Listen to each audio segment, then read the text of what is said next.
Politically Speaking. I'm Elizabeth Benyon, Chancellor's Professor of Political Science and Director of Community Engagement and the American Democracy Project at Indiana University, South Bend.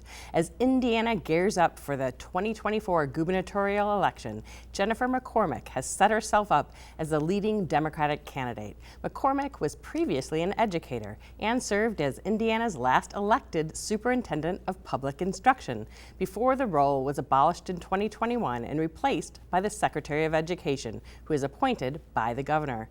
McCormick, who served the state as a Republican before switching to the Democratic Party in 2021, now seeks to become Indiana's next governor. Welcome and thank you for being here. Thank you for having me. I appreciate it.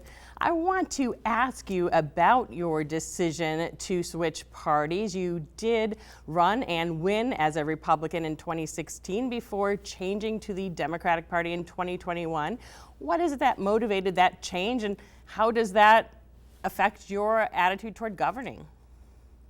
You know, it's so fascinating because I'm not alone. There are a lot of Republicans out there that are grappling with the party as a whole. And so for me, it was about values. It was about making sure that I was affiliated with a party that provided Hoosiers with a voice and opportunities and empowered people instead of worrying about using power over people. And so I learned a lot in the 4 years I served at the State House, but also as an educator, I taught kids for years that character mattered. And so, I had to practice what I preached and make sure that I was staying true to my values and who I am. And so that led to my party change. But again, I'm not alone. There are a lot of Hoosiers out there that are, really struggling with the Republican Party and the extreme policies that they're trying to push. Okay, so you talk about values and what matters, and also this break between you and your former party. What is it, would you say, that differentiates you then from the many Republicans currently seeking to become the next governor? Yeah, there are a lot of Republicans on the ticket right now, and that is quite interesting to watch their race. Thankfully, right now, I should be the Democratic candidate on the ticket and be the sole person, so my primary will look a little bit easier than theirs. But the clear difference is I'm protecting rights and freedoms. I'm trying to restore rights and freedoms, and they are continually trying to strip them away. It's also very clear that they're focused on national issues and really trying to run to the Trump endorsement. And for me, I'm focused on the everyday issues that Hoosiers are talking about as far as wages and education and healthcare. I rarely am hearing anybody talk about their concerns regarding China, although obviously we'll pay attention to national issues and work with who we need to work with at that national level. But right now, that is not what I'm hearing across the state. But there's a huge difference in their messaging, their purpose versus ours. So you mentioned the idea of rights and freedoms. Certainly a lot of Republicans we talk to here at WNIT say, look, we're protecting gun owners' rights. We are protecting parents' freedoms not to be taught things or their children exposed to things we don't think they should be exposed to in the school room or in the school libraries. So we are protecting rights and freedoms. So I wonder how you respond to that. Yeah, we hear a lot about people talking about rights and freedoms right now, and we need to talk about everybody's rights and freedoms, just not a small minority of people. For us to really look at protecting rights and freedoms means we have to protect the Indiana Constitution and the federal Constitution that spells them out. And right now, at the sake of for some to say they are protecting their own rights and freedoms, it's putting others in jeopardy. So making sure we're having an honest conversation about that. I know in our traditional public schools, I was a special education teacher and I was a fierce advocate to protect our rights and our freedom of our students. And, a lot of the options right now in education take those away. And that's just one difference where, defining your rights and freedoms, but it's not just about one individual, it's about a collective society. So if you're talking about that difference between an individual and a collective society, are you saying that a few parents shouldn't trump the rights of other parents in terms of what their children look at, or what do you have in mind there? Yeah, I think all parents have the rights and freedoms to make decisions about their children.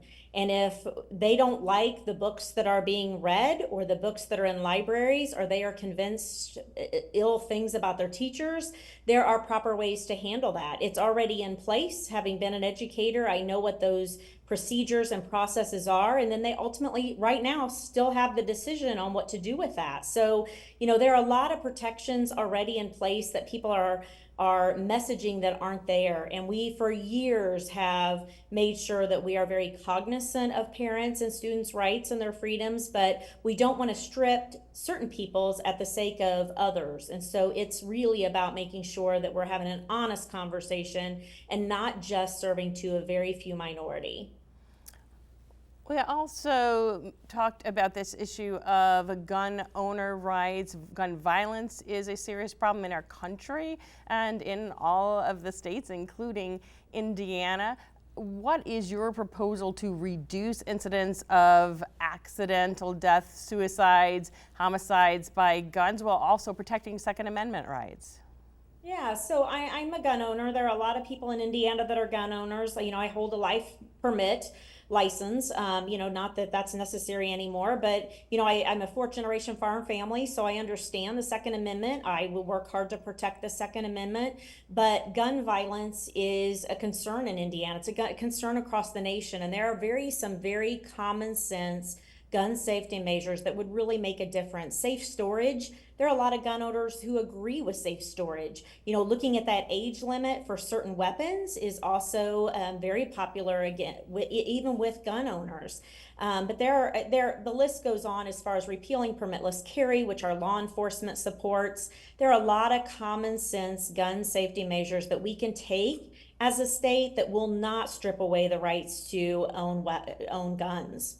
When you look at things like constitutional carry or permitless carry, as you mentioned, law enforcement generally opposed that change, as it sounded to the majority of Hoosiers were not necessarily supportive of the complete repeal of the permit. But the legislature has spoken pretty clearly. As a governor, how would you work with the legislature to get any of these policies enacted? Yeah, we're seeing a lot of just extremes. So when you have a one-party rule for as long as we have had that in Indiana, there's very little reason to compromise or very little appetite to compromise. And I think that's dangerous, regardless of the party that would be in charge. I think balance is good and necessary. I think compromise is healthy for state policies, so that way we stay away from extremism on either side. But for me, it's about the governor's platform having the state agencies, having the boards and the commissions, Supreme Court appointments. It's about making sure that, I saw who was brought to the table in decision making when I was at the State House. That table's not large, and the people look very similar. So making sure we are bringing the voices to the table that are the boots on the ground, so we can make some really good decisions, and then also use that as our platform in order to move policies forward. It also really, getting the governor's office would empower, across the board down ballot. And I think that is incredibly important too, again, to address some of the extremism we're seeing when it's a one-party rule. Now, when we think about issues that are important in the state, and if we look at the state budget, the issue of education is always one that seems to be important to everybody, both inside and outside of the state legislature. What are your thoughts about the current state of Indiana, of education in Indiana, and what kinds of changes would you like to see? Yeah, so education is the foundation of a lot of things, right? So education is the foundation of a healthy economy, of a healthy society, of, just an educated, high quality of life. And so it's incredibly important. We're over half of the state budget as well. So, when I was at the State House, and I was very cognizant of that, I knew the responsibilities that were associated with education, and the impact that had for our students, our families, our communities, and our entire state. And so for me, it's about making sure that we are supporting policies that have equitable funding for our students, that are serving our most at risk, that are also taking care of our teachers, as we know they are the front line to a quality education. There are just a lot of things that we could do that are not being done. One is that salary right now, making sure that we have that where it's competitive with non-educator salaries that hold the degree levels they have. That would be a good positive step. But for education to be successful, we're going to have to put a pause on the privatization efforts that are happening, which will be a commitment from the governor. Now, if we look at Indiana, I believe the state ranks 43rd out of 51 if we include DC plus all the other states in terms of folks who actually attain a BA degree. What would you suggest we do to increase the number of people who are college educated and ready for some of those higher wage jobs? You know, in Indiana, having been in the trenches as a teacher, a principal, and a local superintendent, boy, we had the swings of policy. And when you have that, the inefficiencies come out, and then down the road, you're staring at the results. And that's what we're looking at. We're looking at the results of 20 years of poor policy that educators in the K-12 system and higher ed had concerns about. And not just higher ed, but in the skilled trades. We need to make sure that the practitioners across the board are brought to the table in order to find solutions. There are a lot of states doing good work, and what Indiana tends to do is try to piecemeal things and do it on the cheap, and it doesn't work. So we are absolutely going the wrong way with educational attainment, as that is going to be critical in moving Indiana forward. So you would like to bring more of the educators to the table in terms of making the policy as well as employers? Is that the thought there? Absolutely. It's got to be a partnership. It's got to be K-12. It's got to be our employers. It's got to be our universities and colleges. It's got to be our labor unions. It's got to be our skilled trades. I mean, it's got to be a lot of people at that table in order to find solutions. Again, I saw who was at that table, and this is no surprise that we're here where we are. But we also don't have to reinvent the wheel. There are some amazing programs happening across the nation, but if we're going to implement them, we have to implement them holistically and put the resources and the time into it that it's going to take. Kids deserve that. The other part of this is they've been left out of the equation. They have interests, they have passions, they have some say, or should have some say, into the not just their next 4 years post high school, but the next 4 decades past high school. And so ignoring them in this has really resulted in where we are. Universal pre-K is something that our Michigan viewers will see as something that's a bipartisan issue in their state. In Indiana, it tends to be some division along party lines. What are your thoughts on universal pre-K? Yeah, when I would have those conversations as a state superintendent, that's where I was a little bit naive walking into that office, because I really felt like the pros really outweighed the cons. But there are a lot of people at the State House who felt like that was more of a home issue, and that there wasn't a need for universal pre-K, and that's absolutely incorrect. We've seen data, we have learned from others that the impact of that is lasting and huge, and it also is a very big cost savings. It also helps our economy as our employers have also services for families. But our kindergarten readiness is not where it needs to be, and that is simply because of the lack of a willingness from a one-party rule again to implement universal pre-K. You are correct. In most states, it is a bipartisan push because it is so incredibly important. But in Indiana, it's just a very hard conversation for whatever reason. But the majority of Hoosiers are in support of it. We just have to make sure we have the right people at the State House in order to move this initiative along. Now, you talk about having the right people at the State House and also about one-party rule. I would venture to say that you predict the Republicans will have a majority in both chambers in 2024, but you're arguing that there should, at a minimum, be a Democrat in the governor's mansion, or what are you looking forward to get that kind of compromise that you're talking about? Yeah, I think it's a great question. I have a lot of faith in our candidates for the House.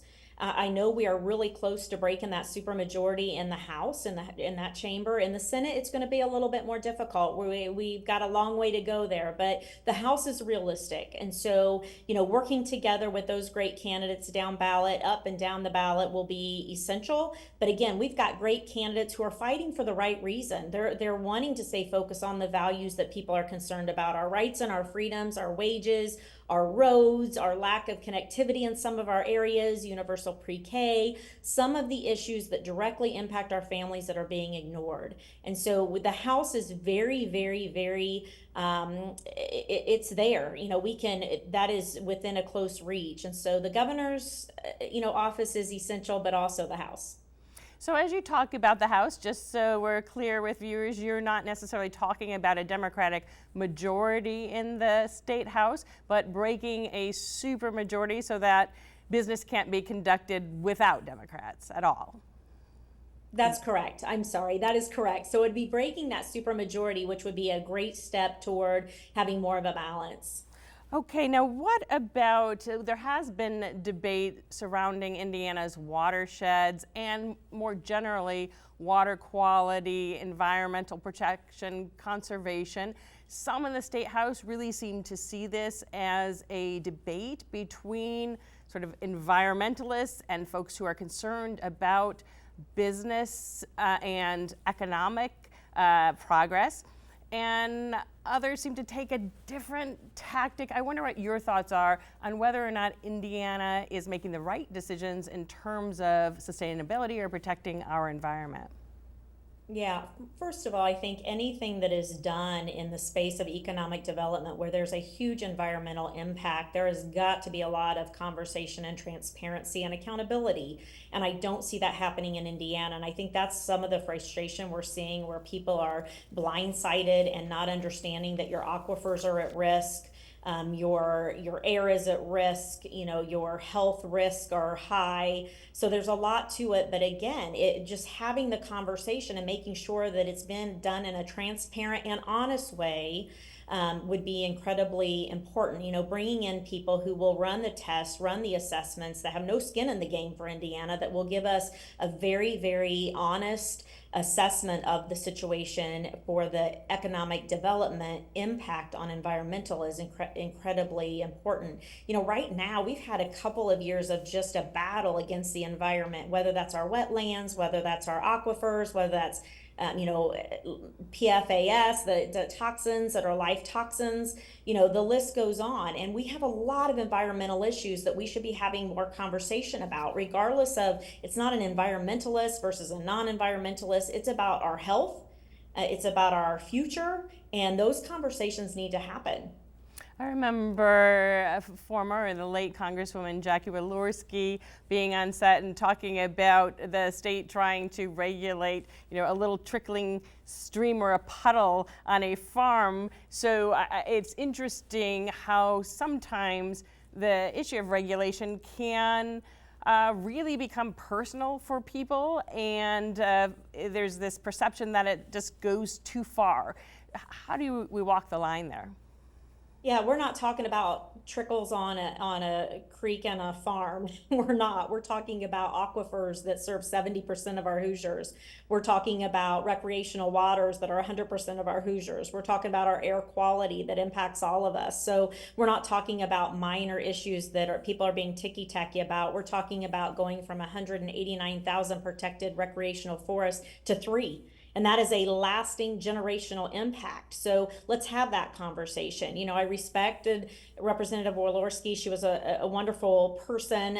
But on this one, I just disagree with, it's not minor issues that we're talking about here. These are major life impacting situations. And interestingly, even like the chemical conversation that we're having right now with the toxins, with the PFAS situation. That bill is unique to Indiana, and that should sound alarm bells for all of us, that the entire nation has said, this is so dangerous, we have to make sure that we're putting restrictions on these toxins, and Indiana's opening them up. And viewers can check out our episode with Representative Bauer and Representative Dvorak, where they talk quite a bit about that issue of the regulation of those PFAS. thinking about folks in rural communities, as you know, they do face some unique challenges, opportunity and access to certain kinds of educational opportunities, healthcare, economic development, even broadband can be a challenge. What would you do to serve rural folks living in the rural areas of our state? Yeah, so I'm in rural Henry County.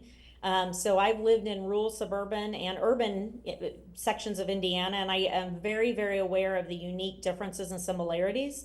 But having lived the majority of that in rural Indiana, I understand that, first of all, it's got to be a priority. We cannot just assume because, over half of our state population or counties are declining in population that we can just write them off. That makes no sense. I would also say that long list of things that you mentioned, I would add education, as some of our most rural schools are losing the most money from the privatization efforts. So it's about prioritizing all areas of Indiana, making sure we have an incentive program, whether that's economic, education, healthcare, in order to make sure that those areas are compatible and sustainable. We can't continue the way we're going. We're watching those that we just see a lot of crumbling across rural Indiana, and that's not sustainable for the good of the entire state. Now, I suspect in the fall we will see a libertarian candidate on the ballot for governor. Candidates such as Donald Rainwater have actually done quite well in past years. In part, a big issue is always the issue of marijuana and legalization. Some recent polls suggest that a majority of Hoosiers do support moving toward legalization, either medicinal or recreational. But there obviously are a lot of people who are concerned. What is your thought? Should the state legalize? Should the state wait until the federal government changes its policies, or should we stick with our current policies?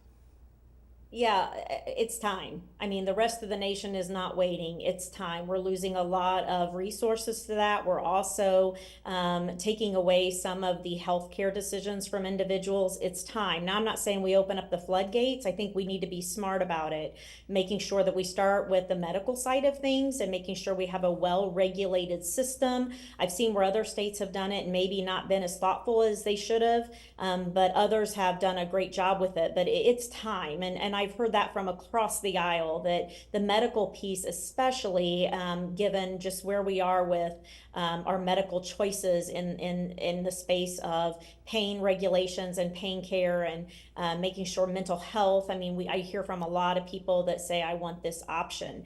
Many of the Hoosiers right now are crossing the state lines. We're being naive if we think that's not happening. So it's time, but doing it in a very purposeful, well-regulated way is I think the smart thing to do.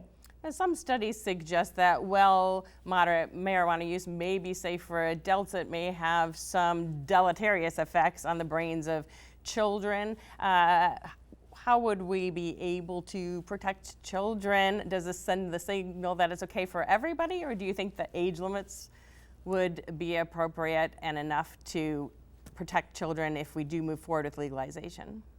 Yeah, unfortunately, I was an educator. Kids already have their hands on it.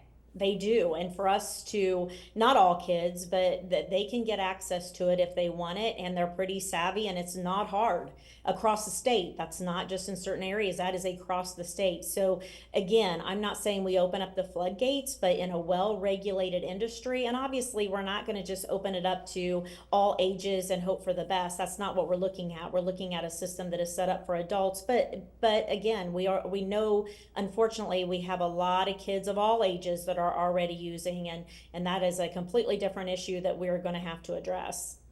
Now, is there any issue we haven't discussed yet that you want voters to be thinking about as they head into the primaries and then into that general election? Yeah, I mean, when I'm across the state, I hear a lot still about women's reproductive rights and freedoms, and as far as protecting those and making sure that, those don't go any further and try to restore what we had, having less freedoms than we had 50 years ago as half of the population makes no sense. And I hear a lot of people talk about this is not just about unwanted pregnancies. It's about wanted pregnancies as well. It's about health care. It is complex. we can have our own opinions about abortion, but to tell someone that their decision doesn't matter, in addition to their family, their health care provided, their own spiritual decision and spiritual leader, it is just not very popular in the state of Indiana. So I will fight to restore our reproductive rights and freedoms and make sure that women have a voice. As you're talking with voters across the state about that issue, do you get a sense that Democrats are now more motivated because of the ban on abortion in the state? We often saw evidence that people who consider themselves pro-life rather than pro-choice really voted on that issue. Are you seeing any shift there based on your conversations with Hoosiers across the state? I am, but it's not just Democrats, it's Republicans, it's independents, it's libertarians that are, it's not a popular decision. Many people are wanting to fight to retain our rights and our freedom. So it's not really a Democratic Party unique issue. It really is across the board. But yes, people are motivated, people are scared. They also understand that the Republicans have told us that they want to go further than they did. So, they're already talking about contraception. They're already talking about further restrictions on abortion. They're already having those conversations that are impacting other areas of people's medical needs. And so this is not just a Democratic Party issue, this is a Hoosier issue. And I think people are very concerned and very motivated, as it is our rights and our freedoms. Well, thank you so much, Jennifer McCormick. That's all the time we have for this week's Politically Speaking. I do want to thank our guest, Jennifer McCormick, Democratic candidate for Indiana governor. I'm Elizabeth Bennion, reminding you that it takes all of us to make democracy work. We'll see you next time.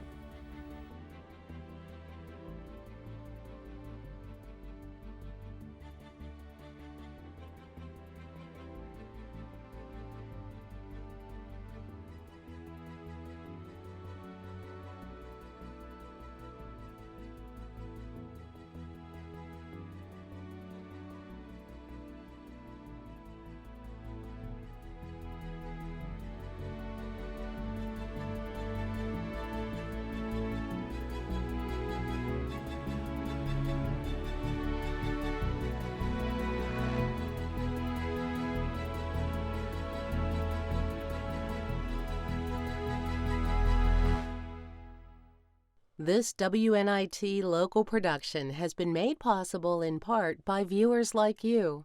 Thank you.